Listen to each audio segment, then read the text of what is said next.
ये natural homemade pure आंवला hair oil है।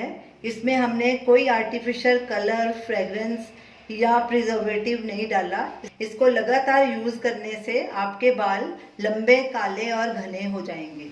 ये हमने 250 ग्राम आंवले लिए हैं। ये बिल्कुल फ्रेश आंवले हमने लिए हैं। इनको अच्छे से वॉश कर लिया और अच्छे से सुखा लिया इसको। अब इसे हम ग्रेट करेंगे। ये ग्रेटर के सबसे छोटे छेक वाले हिस्से इसमें ग्रेट करना है, क्योंकि हमने इनका जूस निकालना है।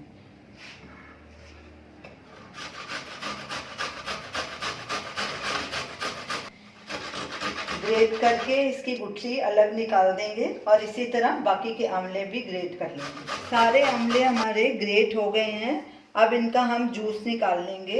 ये हमारे पास नट मिल्क बैग है। अगर आपके पास ये बैग नहीं है तो आप मलमल के कपड़े में भी छान सकते हैं।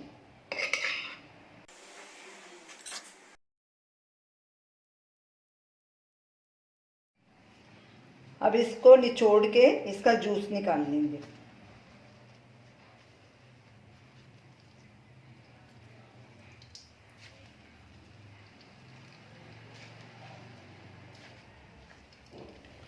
ये आंवले का 200 ml जूस निकला है। इसमें हम 200 ml ही ऑयल डालेंगे। ये हमने कोल्ड प्रेस्ड कोकोनट ऑयल लिया है। इसमें बाजार का ऑयल यूज़ नहीं करना, क्योंकि उसमें मिनरल ऑयल मिक्स होते हैं, तो नहीं तो आपका रिजल्ट अच्छा नहीं आएगा। आप इसके बदले तिल का तेल भी इस्तेमाल कर सकते हैं। तो चलिए तेल बनाना शुरू करते हैं। गैस को हमने सिम पे रखा है। एक कढ़ाई ली है हमने स्टील की, इसमें ऑयल डालेंगे। अब इसमें ये आंवला जूस भी डाल देंगे। ये हमने दोनों बराबर बराबर मात्रा में डाला है। 200 ml हमारा जूस था और 200 ml ही हमारा ऑयल है। गैस को सिम पे करना है और इसे पकाना है। और इसे हम तब तक पकाएंगे जब तक आंवला जूस का पानी पूरी तरह से सूख नहीं जाता। कड़छी को लगातार चलाते जाना है या बीच बीच में थोड़ी थोड़ी देर बाद चलाते रहिए, ताकि नीचे नहीं लगे।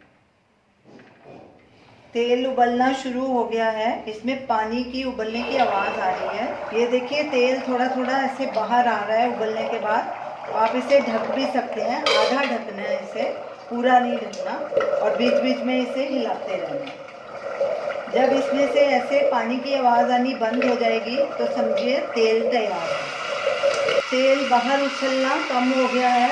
अब इसमें ढक्कन निकाल देते हैं और इसमें लगातार कड़छी चलाएंगे और जब तक ये आवाज़ बंद नहीं हो जाती तब तक इसे पकाएंगे। पानी की आवाज़ आनी बंद हो गई है, इसका मतलब हमारा तेल तैयार हो गया। गैस को बंद कर देंगे।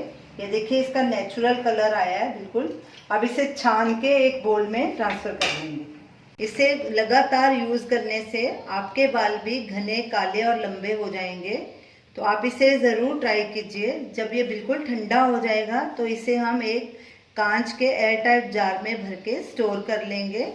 तो आप हमें इसका फीडबैक ज़रूर दीजिए। अगर आपको हमारी रेसिपी अच्छी लगे, हमारे वीडियो को लाइक कीजिए, शेयर कीजिए, हमारे चैनल को सब्सक्राइब कीजिए। Thanks for watching.